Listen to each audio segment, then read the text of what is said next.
प्रदेश के सभी BEd TET 2011 भाई बहन सभी को मेरा प्रणाम, यथोचित अभिवादन। आज हमारे मामले में माननीय सुप्रीम कोर्ट में डेट थी और सुनवाई थी। हमारी दो डेटें, एक प्रज्ञा मिश्रा बहन जी के नाम से और एक मेरे नाम से, जिसमें सारे अभ्यर्थी उत्तर प्रदेश में जो लड़ाई लड़ रहे हैं शामिल थे। मैं आज प्रदेश के सभी भाई बहनों से कहना चाहता हूं कि कुछ भाइयों की इच्छा थी कि हम पुनः सुप्रीम कोर्ट जाएं, जबकि हमारा एक मजबूत मामला हाई कोर्ट इलाहाबाद में 2016 से लंबित हो, उसकी लड़ाई जारी है, उसकी लड़ाई लड़ रहे थे। लेकिन फीस वापसी का मैटर आया। कुछ साथियों ने सलाह दी कि आपको लड़ना चाहिए, जब आप नए विज्ञापन के मामले में और इसमें लड़ रहे हैं तो आपको सुप्रीम कोर्ट में अपनी बात रखनी चाहिए। निश्चित तौर पे सारी बातें यहाँ रखी गई और ये कहा गया कि फीस वापस, तो कोर्ट का कहना है कि जिनको जो हाई कोर्ट ने कहा था वो यहाँ कहा गया कि जिनको फीस वापस नहीं लेनी है, जिनके मामले लंबित हैं और जो मामला आपका लंबित है वो मामला जब यहाँ आएगा तो हम उसको सुनेंगे। कोर्ट ने कहा कि जो वो मामला आएगा आपका माल प्रैक्टिस से संबंधित, तो हम उसको सुनेंगे। ये केस डिसाइडेड है सुप्रीम कोर्ट से। 25 जुलाई 2017 के आदेश को हम टच नहीं करेंगे, हम 66,000 को टच नहीं करेंगे, हम रीओपन नहीं करेंगे। कोर्ट ने स्पष्ट इनकार कर दिया कि हम इस केस को रीओपन नहीं करेंगे। जो बात है वो सत्यता के साथ आपको बताई जा रही है और ये कुछ आशंका मुझे थी इस बात की, इसीलिए मैंने हजारों लोगों का जो लोग शामिल होना चाहते थे कोर्ट में, पैसा देना चाहते थे, मैंने इसीलिए मना किया था कि हो सकता है कि कोर्ट कभी सुन लेती है, लेकिन कभी क्या 99% ये उम्मीद रहती है कि जब कोई कोर्ट से, माननीय सुप्रीम कोर्ट से ही डिसाइडेड मामले को लेकर हम जा रहे हैं, आगे बढ़ रहे हैं, तो वहाँ पे फिर वो कोर्ट नहीं टच किया। उन्होंने कहा कि नहीं, सारी बातें हमारे वकीलों ने कही, वो सब यहाँ क्या बताएं आपको, लेकिन कोर्ट सुनने को तैयार नहीं था। और कोर्ट का सीधा मानना था कि अगर आप हाई कोर्ट में माल प्रैक्टिस के केस को लड़ रहे हैं तो जब वो मामला कोई आता है, वहाँ से डिसाइड होता है या यहाँ आता है, तो वो हम सुनेंगे, लेकिन ये मामला डिसाइडेड है और ये हम नहीं सुनेंगे, और उन्होंने नहीं सुना। मैं सभी से कहना चाहता हूं कि इसमें निराशा की बात कतई नहीं है। हम तो इसमें बिल्कुल भी निराश इसलिए नहीं है कि हम एक बार इस चीज को बिल्कुल फरेब को झेल चुके हैं। इस फरेब को हम लोग झेल चुके हैं और जब इस फरेब को हम लोग झेल चुके हैं तो हम लोग जानते हैं कि कुछ भी हो सकता है। तो इसलिए हम इसमें निराश नहीं हैं और हम पुनः सभी से आग्रह करते हैं कि फर्जी लड़ाइयों पे और फर्जी उस पर कोर्ट जाना, रोज कोर्ट चले जाओ, कोई कुछ होने वाला नहीं है। मुख्य मुद्दा आपका कल भी वही था, जो भ्रष्टाचार के विरुद्ध, जो भ्रष्टाचार हुआ उसके विरुद्ध हम लड़ रहे हैं, उसी से हमें कुछ प्राप्त हो सकता है और हम इसके बाद हम सिर्फ वहीं पे फोकस करेंगे और यहाँ पे आगे क्या करना है डिसाइड, ये हम सुधीर सिंह के पास पहुँचेंगे, सब लोग प्रदेश की कमेटी मीटिंग करेगी कि इस पे क्या करना है। लेकिन मुख्य मुद्दा हम आपको पुनः बताते हैं कि जो हमारा केस हाई कोर्ट इलाहाबाद में चल रहा है, इसके बाद से हम वहाँ फोकस करेंगे। बहुत जल्दी हम कोशिश करेंगे वहाँ डेट लगे और वो मामला आगे बढ़े। उसके लिए हम हर तरीके से वचनबद्ध हैं कि हम जो लड़ाई शुरू किए थे आदरणीय राकेश मिश्रा अंकल के नेतृत्व में हैं, वो लड़ाई हम जो है आगे बढ़ाएंगे और वही उसी लड़ाई से सार है पूरे बीएड टेट 2011 परिवार का। और उस लड़ाई में जो साथी साथ दे रहे हैं उन सभी का धन्यवाद है, जिन्होंने यहाँ पे साथ दिया, सहयोग किया, उन सबका धन्यवाद है। और मैं इतना ही कह सकता हूँ कि जो बातें होती हैं वो सत्यता के साथ संगठन बताता है और आज वही सत्यता के साथ आपको बताया कि कोर्ट जानता है, माननीय कोर्ट जानते हैं, सरकार जानती है कि इस मामले को टच किया गया तो पूरे उत्तर प्रदेश में माहौल क्या होगा। और चुनावी वर्ष है, चुनावी माहौल है, निश्चित रूप से अभ्यर्थी सड़कों पे होंगे और उन सब कारणों को ध्यान में रखते हुए जो सत्य बातें हैं वो भी नहीं सुनी जाती हैं और इग्नोर कर दिया जाता है कि नहीं, ये चूंकि डिसाइडेड मामला है, हम इसको रीओपन नहीं करेंगे। और वो उस जिद के साथ जो है ये मामला हुआ।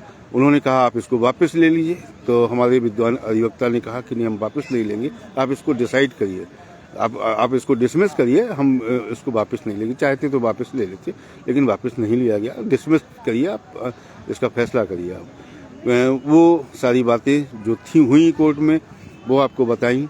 आनन फानन में कल रात में भागे हैं हम, और राजीव अवस्थी जी हमारे साथ में हैं, और हम लोगों ने जो है यहाँ पे जो भी हम कोशिश कर सकते थे अच्छे से अच्छी वो की गई। और कुछ बातें नहीं बताई जा सकती हैं सोशल मीडिया पे, हर तरीके की कोशिश की गई थी। सब कुछ करने के बाद भी चूंकि सरकार एक तरफा रहती है बीएड टेट के मामले में, और सरकार का पक्ष एक तरफा रहता है बीएड टेट के मामले में, सारी बातें रखने के बाद भी नहीं सुना गया। और इसके बाद वही बात थी कि आप लड़ रहे हैं तो आपका फीस वापसी से कोई ताल्लुक नहीं है, आप अपना लड़िए, और आप जब यहाँ आएंगे या कोई हमारे पास ऐसा मैटर आएगा तब हम उसको उस समय उस हिसाब से डिसाइड करेंगे। प्रिय संघर्ष साथियों, मैं इससे ज़्यादा कुछ नहीं कह सकता हूँ। जो बातें आपको बताई कोर्ट की और जो बातें बताई वो सत्यता के साथ हैं, और आगे मैं इतना ही कह सकता हूँ कि अगर कुछ मिल सकता है बीएड टेट परिवार को तो सिर्फ भ्रष्टाचार के विरुद्ध जो मैं लड़ रहा हूँ हाई कोर्ट में वहीं से मिल सकता है।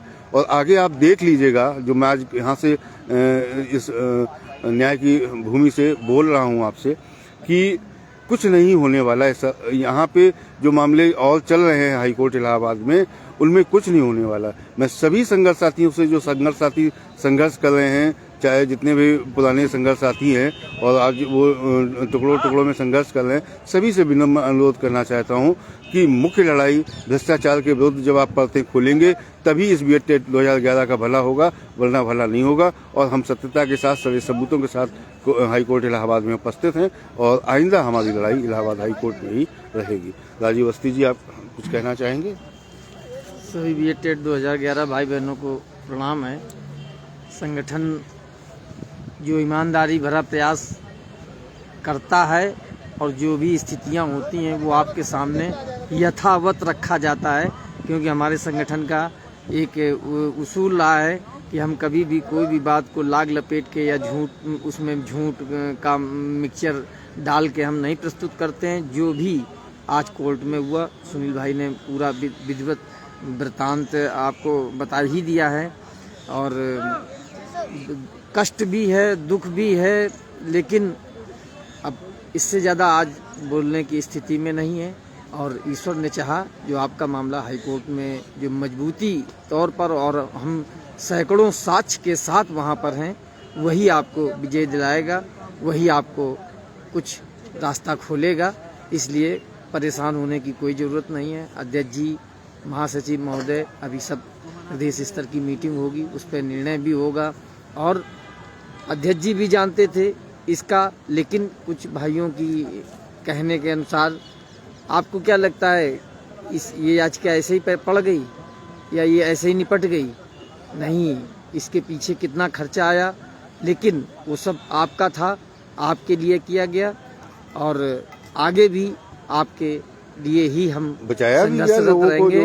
हजारों लोग तैयार खड़े थे, संघर्ष रहेंगे। और आज भी हर जिले में 400 500 लोगों की लिस्ट हमारे पास पड़ी है, हमने उनको नहीं जोड़ा, हम उनका पैसा नहीं बर्बाद कराए, एक भी पैसा किसी से हमने लिया ही नहीं कि हम उसको हम बर्बाद कराते हैं। और हमने, अध्यक्ष जी ने, हमारे महासचिव महोदय ने लाइव आकर सारी चीज़ें आपको समय समय पर बताते रहे कि हम किसी का भी एक पैसा अनर्गल बर्बाद नहीं होने देना चाहते हैं। जो स्थितियां हैं, जहां पर हमें ज़रूरत है, जहां पर लगाना चाहिए, वहां पर संगठन आपके पैसों को लगाता है।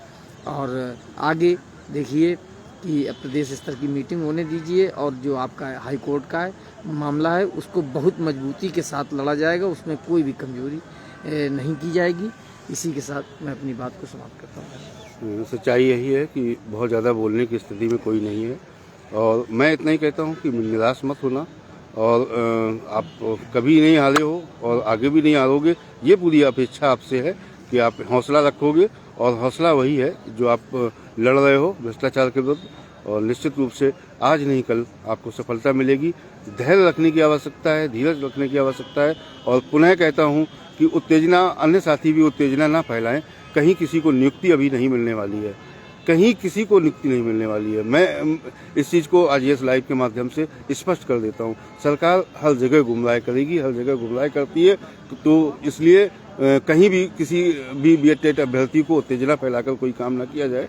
निश्चित तौर पे जब भ्रष्टाचार का मामला आगे बढ़ेगा और उसमें जो है जो परतें खुलेंगी, उसी से आप सबका रास्ता निकलेगा। सभी को नमस्कार और हृदय से प्रणाम।